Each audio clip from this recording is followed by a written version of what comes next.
할렐루야. 오늘도 예배의 자리로 나오신 여러분들을 환영하며 축복합니다. 저희 함께 기도하심으로 예배로 나아가겠습니다. 하나님 아버지, 오늘도 우리는 주님의 그 온전하신 말씀, 영원하신 주님의 약속을 사모하며 이 자리로 나아왔습니다. 하나님 아버지, 우리가 주님의 그 약속의 말씀 위에 서서 또 오늘도 담대하게 이 세상 가운데 살아낼 수 있도록 주님 인도하여 주시옵소서. 때로는 시련이 있고 어려움이 있지만 우리가 주님의 능력으로 주님을 의지하며 승리할 수 있도록 주님께서 오늘도 우리와 동행하여 주시옵소서. 우리를 그렇게 인도하시며 새롭게 하실 예수 그리스도의 이름으로 기도드립니다. 아멘.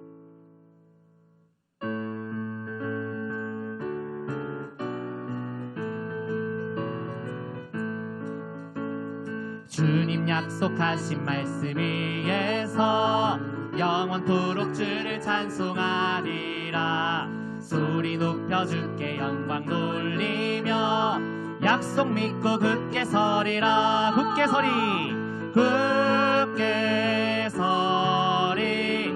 영원하신 말씀 위에 굳게 서리, 굳게 서리. 그 말씀 위에 굳게 서리라. 주님 약속하신 말씀 위에서 세상 염려 내게 염습할 때에 용감하게 힘써 싸워 이기며 약속 믿고 굳게 서리라. 굳게 서리. 영원하신 말씀 위에 굳게 서리, 굳게 서리. 그 말씀 위에 굳게 서리라. 주님 약속하신 말씀 위에서 영원하신 주의 사랑이 믿고 성령으로 힘써 싸워 이기며 약속 믿고 굳게 서리라.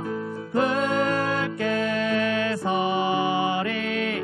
영원하신 말씀 위에 굳게 서리, 굳게 서리. 그 말씀 위에 굳게 서리라. 주님 약속하신 말씀 위에서 성령 인도하는 대로 행하며 주님 품에 항상 안식 얻으며 약속 믿고 굳게 서리라. 굳게 서리. 영원하신 말씀 위에 굳게 서리, 굳게 서리. 그 말씀 위에 굳게 서리라. 굳게 서리, 굳게 서리. 영원하신 말씀 위에 굳게 서리, 굳게 서리. 그 말씀 위에 굳게 서리라.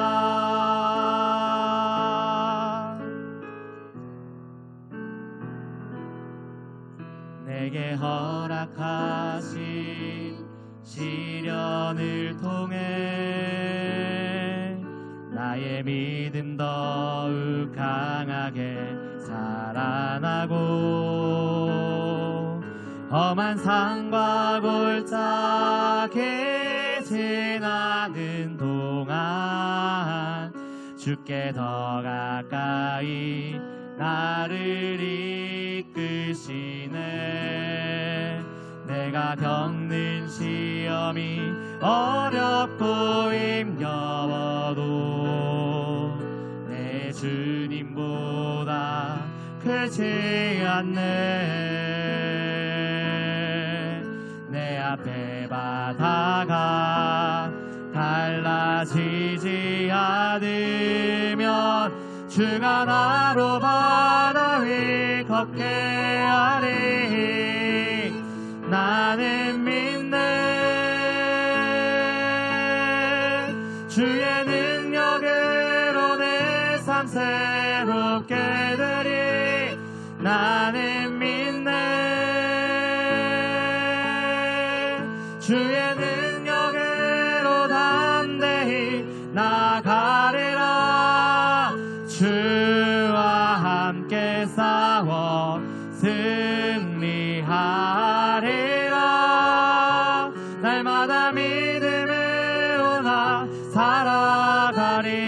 내게 허락하신 시련을, 내게 허락하신 시련을 통해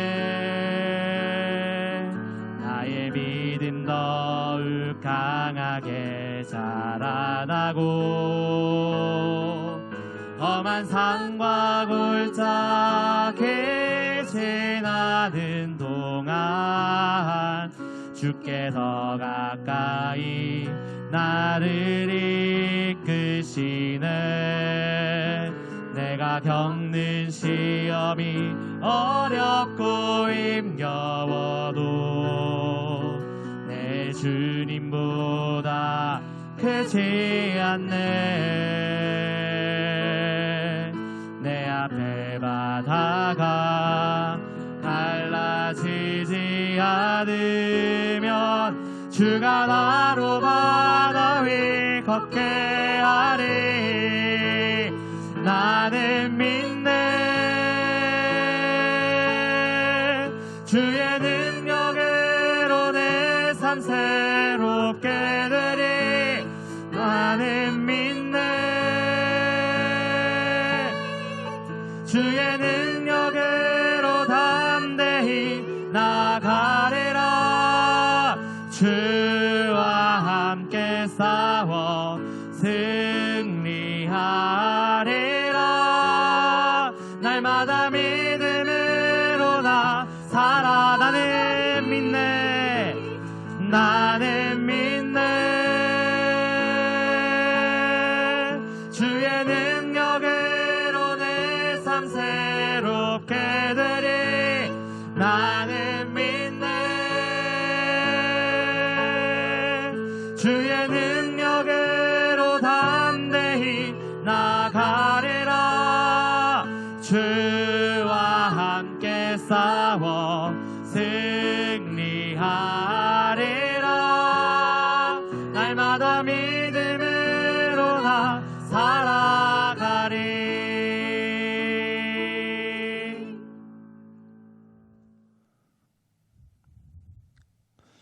할렐루야. 우리 하나님의 은혜와 평강이 우리 성도님들 삶 가운데 날마다 가득하시기를 주님의 이름으로 축원합니다.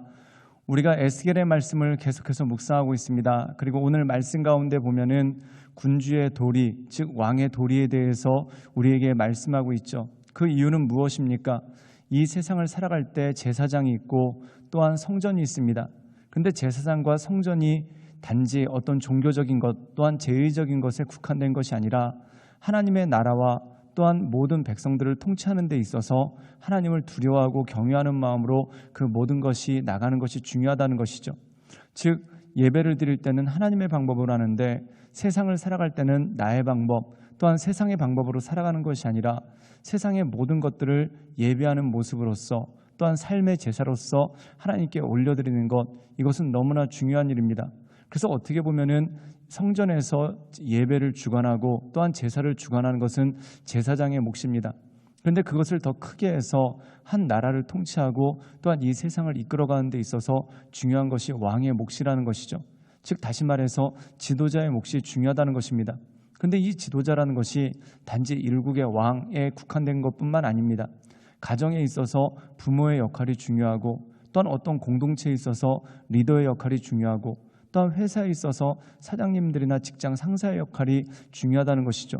즉 우리가 이 세상 살아갈 동안에 어떤 형태로든 리더의 위치에 있고 또한 누군가를 이끌어가야 하는 자리에 있는 것을 보게 됩니다.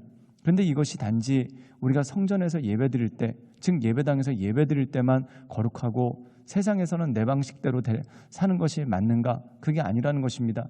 즉 성전에서 제사장들의 인도함을 따라 제사를 지내는 것처럼 우리 삶의 속에서도 하나님을 경외함으로써 온전함으로 나가는 것, 이것이 너무나 중요하다라는 말씀이 이 말씀 가운데 나와 있는 것이죠.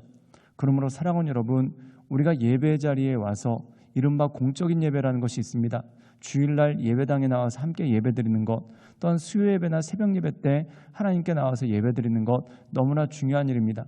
그런데 그것뿐만 아니라 내 삶의 자리에서 또한 내가 이끌어가는 삶의 모습 속에서 하나님께서 기뻐하시는 것이 무엇인지, 또한 하나님께 온전히 영광 올려드리는 것이 무엇인지를 바라보며 나가는 것, 그것이야말로 너무나 중요하고 우리 삶 가운데 필요한 것이라는 것입니다.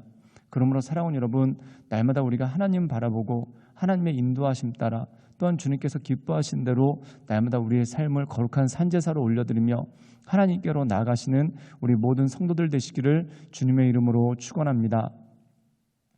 제45장. 주 여호와께서 이같이 말씀하셨느니라. 이스라엘의 통치자들아, 너희에게 만족하니라. 너희는 포악과 겁탈을 제거하여 버리고 정의와 공의를 행하여 내 백성에게 속여 빼앗는 것을 그칠지니라. 주 여호와의 말씀이니라. 너희는 공정한 저울과 공정한 에바와 공정한 밭을 쓸지니 에바와 밭은 그 용량을 동일하게 하되 호멜의 용량을 따라 밭은 10분의 1 호멜을 담게 하고 에바도 10분의 1 호멜을 담게 할 것이며 세겔은 20계라니 20세겔과 25세겔과 15세겔로 너희 만회가 되게 하라. 너희가 마땅히 드릴 예물은 이러하니 밀 한 호멜에서는 6분의 1 에바를 드리고 보리 한 호멜에서도 6분의 1 에바를 드리며 기름은 정한 규례대로 한 고루에서 10분의 1밭을 드릴지니 기름의 밭으로 말하면 한 고루는 10밭 곧 한 호멜이며 10밭은 한 호멜이라. 또 이스라엘의 윤택한 초장의 가축대 200마리에서는 어린 양 한 마리를 드릴 것이라. 백성을 속죄하기 위하여 이것들을 소제와 번제와 감사제물로 삼을지니라. 이 땅 모든 백성은 이 예물을 이스라엘의 군주에게 드리고 군주의 본분은 번제와 소제와 전제를 명절과 초하루와 안식일과 이스라엘 족속의 모든 정한 명절에 갖추는 것이니 이스라엘 족속을 속죄하기 위하여 이 속죄제와 소제와 번제와 감사제물을 갖출지니라. 여호와께서 이같이 말씀하셨느니라.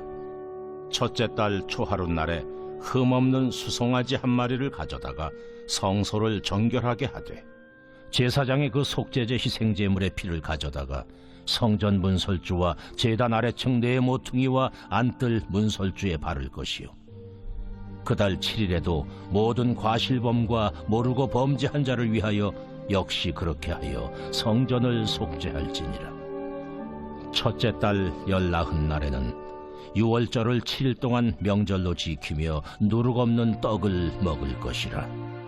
그날의 왕은 자기와 이 땅 모든 백성을 위하여 송아지 한 마리를 갖추어 속죄제를 드릴 것이요 또 명절 7일 동안에는 그가 나 여호와를 위하여 번제를 준비하되 곧 이래 동안에 매일 흠없는 수송아지 7마리와 순양 7마리이며 또 매일 순염소 한 마리를 갖추어 속죄제를 드릴 것이며 또 소제를 갖추되 수송아지 한 마리에는 밀가루 한 에바요 순양 한 마리에도 한 에바며 밀가루 한 에바에는 기름 한 흰씩이며 7째 달 15째 날에 7일 동안 명절을 지켜 속죄제와 번제며 그 밀가루와 기름을 드릴지니라.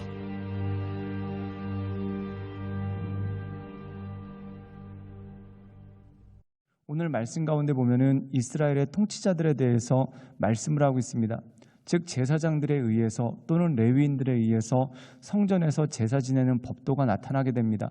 또한 제사장들과 레위인들은 백성들이 온전함으로 하나님께 제사 지낼 수 있도록 그 질서를 정하고 또한 그 순서를 정하는 역할을 하는 것이 바로 제사장의 몫이죠. 근데 더 나아가서 세상의 통치자들은 모든 사람들이 하나님 앞에 온전히 설 수 있도록 세상의 질서를 정하고 또한 그들이 온전한 모습으로 살아갈 수 있도록 돕는 조력자의 역할이 바로 통치자의 역할이라는 것입니다. 그렇다면 통치자의 역할을 하기 위해서 가장 먼저 선행되어야 될 것이 무엇이겠습니까? 우리 함께 에스겔 45장 10절의 말씀을 읽도록 하겠습니다. 제가 먼저 읽겠습니다. 너희는 공정한 저울과 공정한 에바와 공정한 밭을 쓸지니. 오늘 말씀 가운데 보면 공정에 대해서 말씀하고 있습니다. 그리고 그 공정의 첫 번째를 가지고 어떤 것에 대해서 언급하고 있냐면 저울과 에바 그리고 밭에 대해서 언급을 하고 있습니다. 저울은 무엇입니까? 말 그대로 무게를 다는 것이 저울이죠. 그리고 에바는 우리나라식으로 치면은 일종의 대와 똑같다는 것입니다. 즉 곡식의 양을 재는 것이 바로 에바라는 것이죠. 그럼 밭은 뭐냐면은 물의 양을 재는 것, 요즘 단위로 하면 리터와 똑같은 것이 바로 밭이라는 것입니다. 그래서 그 당시에 액체로 된 것들, 즉 기름이나 또는 포도주와 같은 액체로 된 것에 무게를 다는 것, 이것이 바로 밭이라는 것이죠. 그런데 먼저 이것을 공정하게 하고 그것에 따라서 나가라는 것입니다. 우리가 흔히 얘기할 때 고무줄 잣대라는 이야기가 있습니다. 그게 뭐냐면 잣대는 움직이지 말고, 즉 눈금은 움직이지 말고 그대로 있어야 됩니다. 근데 경우에 따라서 늘어나기도 하고 경우에 따라서 줄어들기도 한다. 그럼 그것이 어떻게 되겠습니까? 사랑하는 여러분, 통치자의 몫은 공정이라는 것입니다. 즉 세상을 공정하게 이끌어가고 또한 세상의 공정한 모습 가운데 나갈 수 있도록 하는 것이 너무나 중요하다는 것이죠. 그래서 우리가 사사기의 말씀을 읽어보면은 사사라는 표현은 무엇입니까? 이스라엘의 지도자들입니다. 이스라엘의 통치자들이죠. 근데 그들에게 사사라는 표현을 썼습니다. 이 사사는 영어로 저지스, 즉 다시 말해서 재판관들이라는 의미라는 것입니다. 즉 지도자들에게 또한 통치자들에게 있어서 가장 중요한 역할이 뭐냐면 재판한다는 것이죠. 그렇다면 재판한다는 것은 무엇입니까? 모든 것에 공정하게 하는 것이 바로 온전한 재판이라는 것입니다. 즉 억울한 사람이 없도록 모든 것을 공정하게 이끌어가는 능력이 그 가운데 있다라는 것이죠. 그렇다면 공정하게 이끌어가기 위해서는 두 가지가 필요합니다. 첫 번째는 지혜가 있어야 되고 두 번째는 정의로워야 되죠. 즉 다시 말해서 지혜가 없으면 공정하게 하지 못하는 경우가 있습니다. 우리가 성경에 보면 솔로몬이 재판을 하죠. 그런데 그가 어떻게 그 재판을 온전하게 이끌어갔습니까? 그에게 지혜가 있기 때문에 그렇습니다. 그런데 지혜만 있고 공정함이 없다, 정의로움이 없다, 그럼 공정한 재판을 이끌어갈 수가 없다라는 것이죠. 그렇다면 정의로운 것은 무엇입니까? 정확한 기준을 가지고, 그렇다면 이스라엘 민족에게 있어서 정확한 기준이란 무엇입니까? 하나님의 뜻이라는 것이죠. 즉 하나님께서 기뻐하시는 것, 또한 하나님께서 율법을 통해서 백성들에게 내어주신 것들이 있습니다. 그것에 따라서 자기의 사심이나 또한 자기 마음의 기울기에 따라서 있는 것이 아니라 하나님께서 원하시는 모습으로 그 가운데 나가는 것이 중요한 것이죠.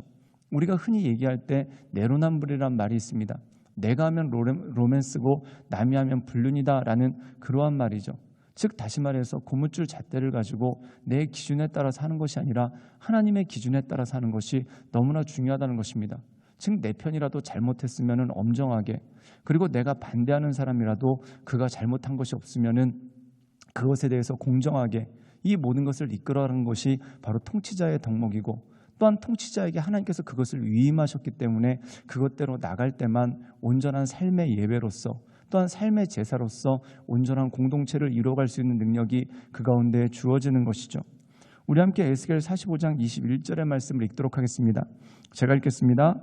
첫째 달 열 나흘 달에는 6월절 7일 동안 명절을 지키며 누룩 없는 떡을 먹을 것이라. 오늘 말씀 가운데 보면은 통치자에게 있어서 또 하나 중요한 것이 뭐냐면 6월절을 지키라는 것입니다.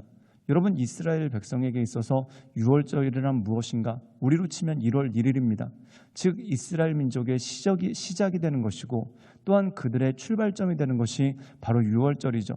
그렇다면 6월절을 통해서 모든 백성들, 어떤 제의적인 것뿐만 아니라 어떤 종교적인 것뿐만 아니라 이 6월절을 통해서 모든 백성들이 각인해야 될 것이 있습니다. 그것이 뭐냐면 하나님의 전적인 은혜로 이스라엘이 생기게 되었고, 또한 이스라엘이 구성되게 되었다는 것이죠. 그렇다면 통치자도 마찬가지입니다. 그가 이스라엘의 통치자가 되었을 때 그것을 할 수 있는 능력은 어디서 왔습니까? 결국 모든 것은 하나님께로부터 온 것이죠. 즉 하나님께로부터 모든 것이 주어졌고, 또한 하나님께로부터 모든 것이 시작됐음을 알면서 결국 우리의 모든 시작점이 되는 하나님께 영광 올려드리고, 또한 하나님 보시기에 합당한 모습으로서 나가는 것이 너무나 중요한 것 아니겠습니까? 여러분, 6월절의 의미는 여러 가지가 있겠지만 결국은 은혜입니다. 하나님의 은혜로 말미암아서 이집트에 노예되었던 이스라엘 백성들이 하나님의 자녀가 되었고 하나님의 백성이 되었습니다. 즉 노예여서 자유인으로, 또한 노예에서 하나님의 자녀로서 세움바 되지 않았습니까? 그 모든 것들에 감사하고 그 감사한 마음 가운데 공정함을 잊지 않고 하나님의 인도하신 가운데 날마다 나가는 것이 너무나 중요하다는 것이죠. 그래서 어떻게 보면은 이스라엘 백성들의 중심을 잡아주는 것은 바로 율법입니다. 그리고 그 율법의 근본은 뭐냐면 바로 은혜라는 것이죠. 그래서 그 은혜 가운데 하나님 보시기에 합당한 것이 무엇인가, 그것을 생각하고 그것을 기억한다는 것입니다. 사랑하는 여러분, 이스라엘 백성들뿐만 아닙니다. 이 세상에 사는 모든 사람들의 기준은 무엇입니까? 하나님의 말씀입니다. 그렇다면 하나님의 말씀이 어떤 종교적인 거나 제의적인 것입니까? 그게 아닙니다. 하나님의 말씀을 통해서 우리에게 주고자 하는 메시지가 있습니다. 그것은 뭐냐면 바로 은혜라는 것이죠. 예수 그리스도의 십자가의 보혈로 말미암아서 우리가 구원받았다. 그렇다면 우리가 이 세상에서 예배하는 삶을 살아간다는 것은 무엇이겠습니까? 그 은혜에 걸맞는 삶을 살아가는 것, 이것이 바로 온전한 예배이고 하나님께서 기뻐하시는 삶의 모습이 그 가운데 있는 것이죠. 그러므로 사랑하는 여러분, 우리가 이 세상 살아가는 동안 모든 것이 은혜임을 깨닫고 하나님께서 주신 은혜 가운데 내 삶을 온전하게 함으로 하나님께서 기뻐하시는 삶, 또한 내 삶 가운데 온전한 삶의 제사를 올려드리시는 우리 모든 성도들 되시기를 주님의 이름으로 축원합니다. 함께 기도하겠습니다. 사랑이 많으신 주님, 우리가 살아가고 또한 우리가 지내온 모든 것들이 전적인 하나님의 은혜인 줄 믿습니다. 그 하나님의 은혜로 말미암아 우리가 날마다 온전함으로 서나가고 또한 그 하나님의 은혜로 말미암아 우리가 날마다 하나님의 인도하신 가운데 나갈 수 있도록 주님 우리를 붙잡아 주시고 우리 가운데 역사하여 주시고 또한 우리 위에 하나님의 크신 은혜와 권능을 더하여 주시옵소서. 주님께 모든 걸 의탁드리오며 살아서 역사하시는 주 예수 그리스도의 이름으로 감사하며 기도드리옵나이다. 아멘.